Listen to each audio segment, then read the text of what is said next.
What's it like when they're up there, they're giving their toasts, the bride and groom are like eating because they're hungry, then you've got the best man or maid of honor, matron of honor giving their speech, and you can't hear them.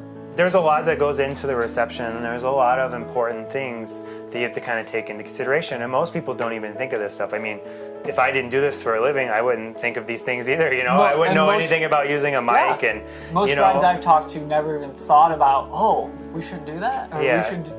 And so we always strongly recommend to basically front load everything in the reception. So you clump everything together, and what that just allows for is the timeliness of the day just flows much better. So, you know, if you're being introduced in and going right into cutting your cake and right into toast, you know, you have everyone's attention at all times. Like, they've already got all hyped up from, you know, you coming in for the introductions, and they're all excited and they were standing up, and you go straight into your cake, so a lot of them are already still standing up and they're glued on what's going on. So then you transition right into the toast. They're still kind of focused on what's going on. They want to know what's going to happen next. So you go right into toast. You still have their attention. You know, there's no food served. There's no servers in the way, and it just flows so much better.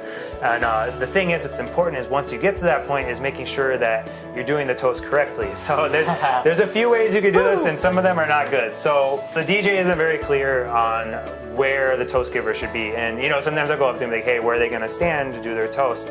And he'll be like, oh, I might put them over here, I might just put them on the table. I'm like, well, can we like figure out some kind of plan? Because if there's no plan, like, they'll just go anywhere. They're going to wander all over the place. You know, especially a lot of people are nervous. This might be their first time ever using a microphone in front of a crowd. And so they're super, super nervous. And so that's like almost impossible for us to keep their face, because we're going to have to like be rotating everywhere. We'll be getting in each other's shots. It doesn't make for a pleasant time. And so, you know, we recommend kind of two setups. You either sometimes it's a band that you have and not a DJ, and so they have their mics on a stand. So we just ask that the toast giver uses the mic stand, so that way they kind of have a stationary place to stand, you know, adjust the height as needed, and that's just where they're at. And usually, you know, they're just looking straight at the bride and groom. They're across from the room.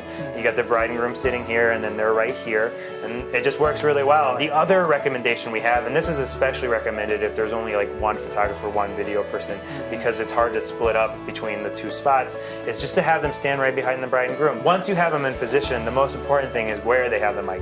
So it's very important to have the microphone right next to your mouth. So a lot of times people will put it near their hip, you know, it's on their waist, you know, especially with nerves and stuff, they don't think about the mic, you know, they maybe are like grabbing their notes, so they put the mic down. And so what happens is, if it wouldn't be for the fact that we have a backup microphone up on the table, we wouldn't even be getting any of the audio, because the DJ system is like the most clean audio we can get, and if the person isn't using the microphone, we're not getting that audio anymore. So it's very important where the person giving the toast is standing, and it's also very important on how they're holding their microphone.